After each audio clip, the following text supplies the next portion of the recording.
तो hi friends, देखिए PhD vacant सीटों की संख्या 339 है। 339 339 पदों पे जो है आपका वैकेंट सीट है और ये ऑल ओवर झारखंड के कैंडिडेट यहाँ पे अप्लाई कर सकते हैं। ठीक है। और इसमें जो है आपका कोल्हान यूनिवर्सिटी की ओर से निकाला गया है।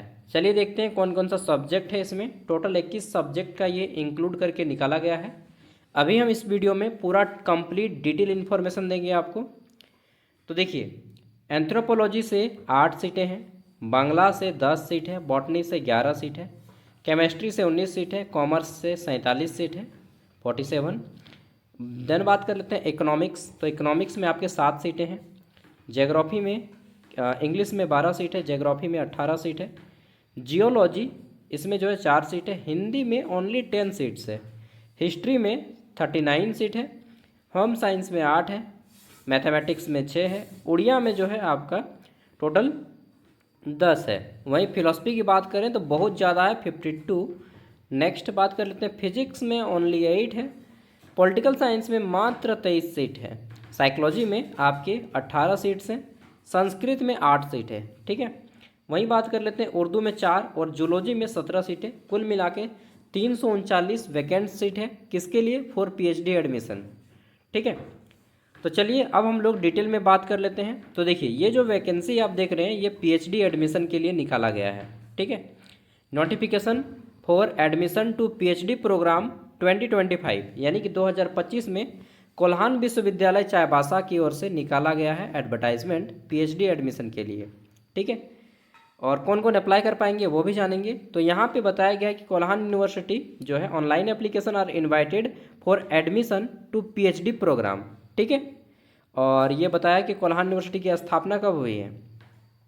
2009 में, है ना। कब? फुल डेट यहाँ पे बताया गया है स्टार्टिंग से 13 अगस्त 2009 को इसकी स्थापना हुई है। इसमें 20 कॉलेज हैं, ठीक, constituent college and 34 affiliated college है। इन सभी में से कहीं पर भी आपको मिल सकता है किसी भी कॉलेज में। ठीक है। और ये कॉलेज जो है 3 गो जिला में फैला हुआ है, आपको मालूम होगा। ईस्ट सिंहभूम यानी जिसका जिला मुख्यालय जमशेदपुर में है, वेस्ट सिंहभूम जिसका जिला मुख्यालय चाईबासा में है और यूनिवर्सिटी भी चाईबासा में है, और एक आ जाता है सरायकेला खरसावां जिसका जिला मुख्यालय आदित्यपुर में है। इन्हीं 3 जिला में कोल्हान यूनिवर्सिटी चाईबासा फैला हुआ है और इसमें जो है 80,000 के आसपास स्टूडेंट पढ़ते हैं, झारखंड और अदर डिस्ट्रिक्ट से बिलोंग करके। ठीक है। चलिए अब हम लोग बात कर लेते हैं पीएचडी प्रोग्राम के बारे में। तो यहाँ पे डेट बताया गया है, ठीक है, कि PhD admission notification on the university website. तो 17 तारीख को रिलीज किया गया, but due to some technical error, cloud error था कल वेबसाइट पे, जिस कारण मैं इसका वेबसाइट ओपन कर रहा था, ओपन नहीं हो रहा था शाम को। ठीक है। फिर मुझे टाइम नहीं मिला तो मैं अभी वीडियो बना रहा हूँ। चलिए, यहाँ पे ऑनलाइन अप्लाई करना होगा या ऑनलाइन अप्लाई कैसे करना है वो मैं आपको नेक्स्ट वीडियो में बताऊँगा। लास्ट डेट कब है ऑनलाइन अप्लाई का? तो 27 नवंबर तक आप इस फॉर्म को भर सकते हैं, बट स्टिल वेट, आपका जो है डेट एक्सटेंड किया जाएगा। ऑनलाइन एप्लीकेशन का डेट हमको लगता है मिनिमम 15 डेज तो बढ़ाया ही जाएगा। ठीक है, कम से कम 15 दिन बढ़ाया ही जाएगा। अभी 27 नवंबर लास्ट डेट है, बट बढ़ाया जाएगा इसका डेट। शॉर्ट लिस्टेड लिस्ट फिर निकाला जाएगा, अगर इसी डेट पे होता है तो 28 तारीख को। इन लोग बोल रहा है कि शॉर्ट लिस्टिंग जो है एलिजिबल कैंडिडेट 28 से 1 दिसंबर के बीच में निकाल दिया जाएगा, बट आई थिंक इतना फास्ट इन लोग नहीं जाएगा, क्योंकि ये यूनिवर्सिटी का हालत मुझे मालूम है, मैं यूनिवर्सिटी के बच्चों को पढ़ाता हूँ, इसी यूनिवर्सिटी के बच्चों को, तो इतना फास्ट ये करेगी नहीं। इंटरव्यू बाय DRC RAC और डिफरेंट डिपार्टमेंट। तो इंटरव्यू कब किया जाएगा? 2 दिसंबर से, जो कि इम्पॉसिबल है, इतना फास्ट होगा ही नहीं यार, और हो जाएगा ना तो मान जाएंगे। Declaration of final result on website. तो ये बोल रहे हैं कि फाइनल रिजल्ट हम दे देंगे 15 दिसंबर को। कितना फेंकता है, पूरी क्षमता के साथ फेंको फेंको। ठीक है, तो इस तरह से इन लोग फेंक रहा है भाई, इतना फास्ट काम कर रहे हैं, इम्पॉसिबल। ठीक है। फिर यहाँ पे बताया गया रिपोर्टिंग फॉर पीएचडी एडमिशन। तो 16 दिसंबर से 24 दिसंबर के बीच में रिपोर्ट करना है। और यहाँ पे बोला गया commencement of PhD course work, जो कि 2 जनवरी से शुरू हो जाएगा। ये सब फेंका जा रहा है, इतना फास्ट काम नहीं होगा, ठीक है, आराम से भी काम होगा। यूनिवर्सिटी फेंक रही है, फेंकने का तो इन लोग का काम ही रहता है। चलिए, eligibility criteria for admission to PhD. तो कौन कौन यहाँ पे एडमिशन ले सकता है पीएचडी में, ये जान लीजिए, ठीक है, सबसे इम्पोर्टेंट यही है।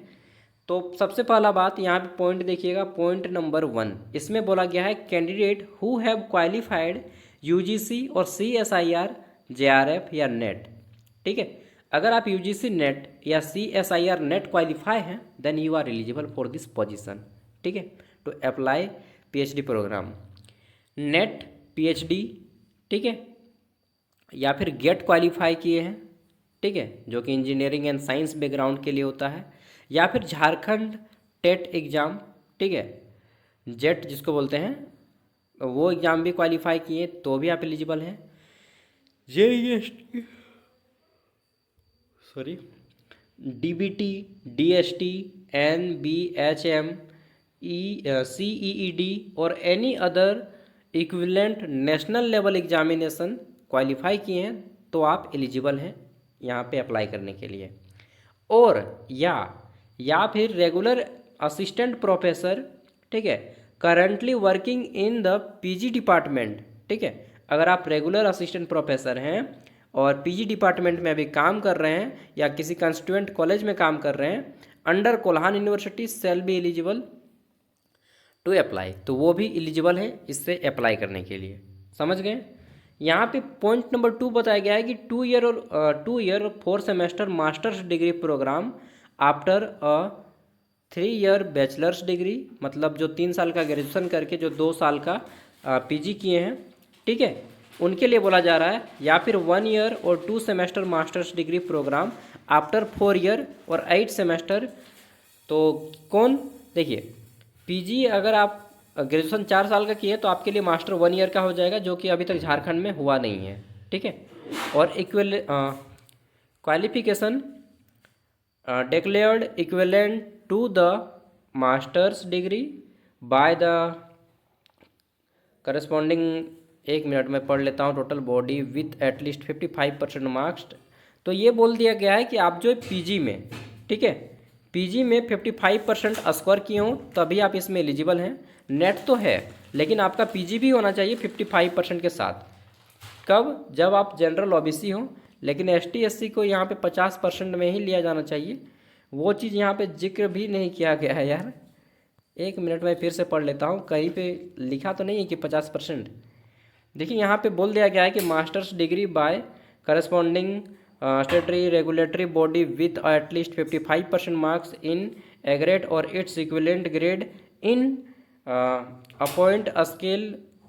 1 मिनट, तो 55% होना ही चाहिए। जनरल ओबीसी के लिए 50% लिखा है, हाँ लिखा है यहाँ पे, देखिए 3 नंबर पॉइंट में जनरल ओबीसी है तो आपको 5% मार्क्स का छूट दिया जाएगा। General OBC, ST SC OBC और ईडब्ल्यूएस के लिए जो है 5% मार्क्स छूट दिया जाएगा। 55% केवल और केवल जनरल कैटेगरी के लिए है, ठीक है। चलिए आगे देख लेते हैं नेक्स्ट। तो अब देख लीजिए यहाँ पे सीट मैट्रिक्स आपने देख लिया सारा, कहाँ पे कितनी सीट्स हैं किस किस सब्जेक्ट में। अब कौन कौन सा कॉलेज का कितना सीट है वो तो आपको पता नहीं चलेगा, ठीक है। देखिए यहाँ पे ये जो है कॉलम में बताया गया है कि ये जो रिजर्वेशन पॉलिसी है वो झारखंड गवर्नमेंट के अकॉर्डिंग लागू किया जाएगा और यूनिवर्सिटी कभी भी इसमें संशोधन बदलाव कर सकती है, कोई भी मॉडिफाई कर सकती है, ठीक है। Eligibility criteria for admission to PhD program, तो सबने जान लिया हमने कि आपको जो है यूजीसी नेट या सीएसआर नेट या गेट और इक्विवेलेंट एग्जामिनेशन क्वालिफाई करना है, साथ में आपको पीजी क्वालिफाई करना है, ठीक है। और 55% के साथ, अगर आप जनरल हैं, एसटी एससी ओबीसी और ईडब्ल्यूएस के लिए 50% के साथ, ठीक है। यहाँ पे रेगुलर असिस्टेंट प्रोफेसर जो हैं वर्किंग, वो तो अप्लाई कर ही लेंगे, ठीक है। वैसे कोई होता नहीं है कि केवल पीजी किए और असिस्टेंट प्रोफेसर बन जाएं, मतलब पीजी किए पीएचडी किए, होगा 1-2 पीएचडी, तो ऐसा बहुत कम होता है कि केवल नेट जेआरएफ क्वालिफाई हैं और प्रोफेसर बन गए, क्योंकि पीएचडी वाले बहुत ज़्यादा हो गए हैं, ठीक है। चलिए आगे देख लेते हैं। तो यहाँ पे कैटेगरी 2 में बोला गया है candidate who have qualified CSIR NET assistant professor or any other equivalent national level examination.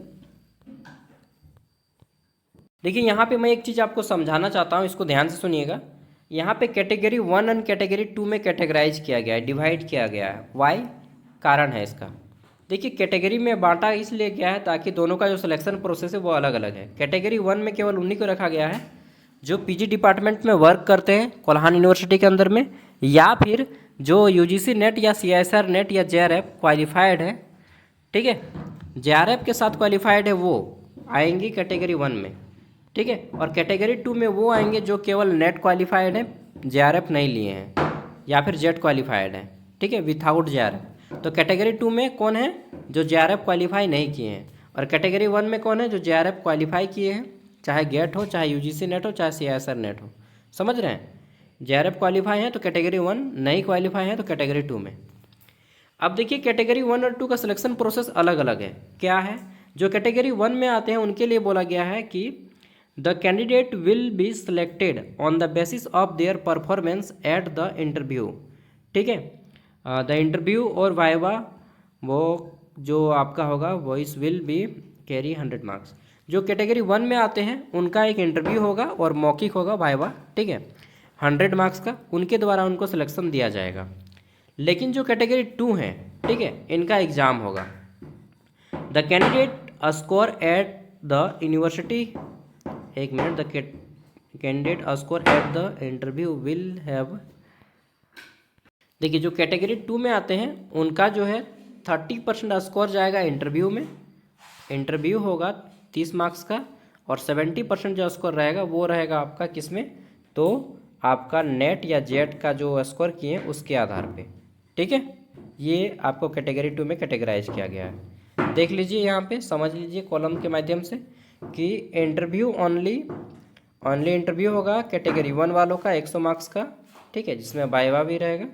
और कैटेगरी 2 वालों का जो है क्या रहेगा, तो 70 + 30 मतलब 70 नंबर का रहेगा आपका मार्क्स जो आप स्कोर किए हैं नेट या जेट में, और 30 नंबर का आपका इंटरव्यू होगा। समझ गए बात को? बिल्कुल। अब देख लेते हैं, यहाँ पे बोला गया है the admission will be taken as per UGC guidelines और UGC norms, no TADA will be provided to candidate appear for interview और वाइवा, ठीक है। एग्ज़ाम तो होगा नहीं भाई, ठीक है, दोनों में सिलेक्शन का क्राइटेरिया सेम है, थोड़ा सा डिफरेंस है। इसमें आपका इंटरव्यू 30 मार्क्स का रहेगा और 70% वेटेज दिया जाएगा आपका मार्क्स का, मतलब एग्ज़ाम कहीं पर भी नहीं होगा, विथआउट एग्जामिनेशन सिलेक्शन प्रोसेस किया जाएगा, ठीक है, इंटरव्यू और मार्क्स बेसिस पे। अब देख लेते हैं यहाँ पे एडमिशन फ़ी क्या है एप्लीकेशन का।